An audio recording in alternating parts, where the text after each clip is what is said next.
कोई कोई पर्सन हमारे ओपीडी में आते हैं और बोलते हैं कि हमारा यूरिक एसिड स्क्रीनिंग करवा दो। उसको कोई सिम्टम्स नहीं है लेकिन यूरिक एसिड स्क्रीनिंग कराने के लिए आता है। तो क्या हमें यूरिक एसिड की स्क्रीनिंग करनी चाहिए? क्या इससे फ़ायदा होती है इंडिविजुअल को?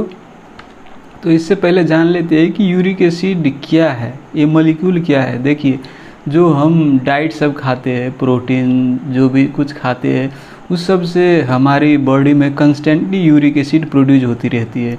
आप जानते हैं कि हमारे शरीर में सेल सब हरदम मरती रहती है और नया सेल सब बनती रहती है, और उस सब से भी यूरिक एसिड बनती रहती है।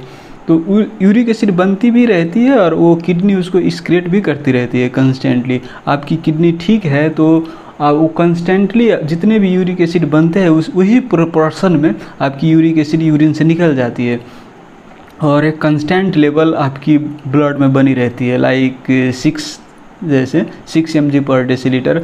लेकिन आप अगले दिन बहुत रेड मीट खा लिए हो, हाई प्रोटीन डाइट खा लिए हो, और कल सुबह में आते हो और यूरिक एसिड स्क्रीनिंग करवाते हो, तो बढ़ सकती है, लाइक 10 हो सकती है, 11 हो सकती है, क्योंकि आपने रिसेंटली वो high protein diet, meat diet खाई है। Alcohol, if you have intake of alcohol, उस सबसे ट्रांजेंटली बढ़ जाती है। लेकिन अब 1-2 दिन के बाद वो किडनी सब फेंक देगी बाहर और डाउन हो जाएगी, राइट।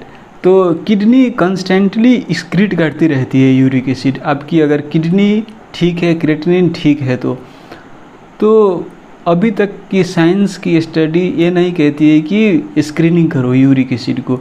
अगर इंडिविजुअल को कोई सिम्टम साइंस नहीं हो, जैसे आपको स्किन में देखते हैं यूरिक एसिड की डिपोजिशन सब होती है, उसको टोफाई बोलते हैं, वो ऐसे डिपोजिशन हो रही हो, या फिर आर्थराइटिस की सिम्टम्स हो, जॉइंट पेन हो, या फिर आपकी किडनी स्टोन हो, ऐसे अवस्था में यूरिक एसिड करा लीजिए। लेकिन अगर कोई सिम्टम्स नहीं है तो यूरिक एसिड कराने से कोई फ़ायदा नहीं है, क्योंकि आपकी मान लीजिए यूरिक एसिड 10 आ गए तो क्या करेंगे? हम दवाई नहीं देंगे, फिर हम टेस्ट करेंगे, और फिर 10 आ गए तो तब भी हम दवाई नहीं देंगे।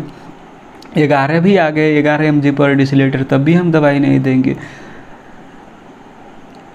देखिए, कोई मरीज को आपकी 12-13 यूरिक एसिड सेरम में कंस्टेंटली होती रहती है मरते समय तक, और उसको कोई असर नहीं करती है, वो एसिम्प्टोमेटिक रह जाती है। तो वैसे को दवाई भी देंगे तो क्या फ़ायदा होगा? कोई फ़ायदा नहीं होगा ना। तो अभी तक की जितने विज्ञान की स्टडी है वो नहीं कहती है यूरिक एसिड स्क्रीनिंग कराने के लिए।